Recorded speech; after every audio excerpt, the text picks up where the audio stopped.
aussi à l'occasion de la COP 28, le ministre de la Culture de la République de Djibouti, M. Mohamed Ahmed Awale, ministre activement, a participé à une réunion axée sur la construction de la résilience dans un contexte fragile. La session a mis en lumière les défis communs du Sahel et de Djibouti face au changement climatique. Il a indiqué que parmi au ministre de partager les initiatives novatrices mises en place par le gouvernement djiboutien. Situé entre la mer Rouge et fait face à un climat aride avec une précipitation annuelle moyenne seulement de 150 mm.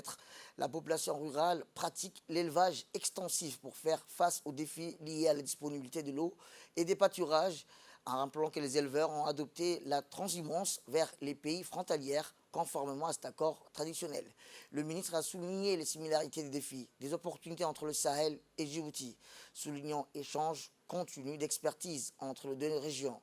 Les 4 enseignements clés présents par le ministre sont les suivants. L'approche participative et communautaire est fondamentale pour l'efficacité et la durabilité d'intervention. Les impacts dévastateurs du changement climatique dans les régions fragiles, telles que le Sahel, ont été soulignés lors de la réunion. Le changement climatique entraîne une diminution de la production alimentaire, exacerbant l'insécurité, la pauvreté et provoquant des immigrations massives et des conflits transfrontaliers. La session a également examiné les programmes en cours au Sahel et à Djibouti, mettant en avant les programmes communs de la FIDA pour le Sahel.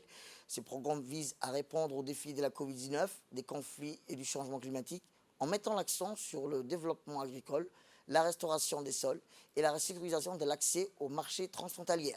Djibouti appelle à une collaboration internationale accrue pour faire face aux défis climatiques, soulignant l'importance de partager les enseignements et mettre en œuvre des solutions novatrices, résilientes.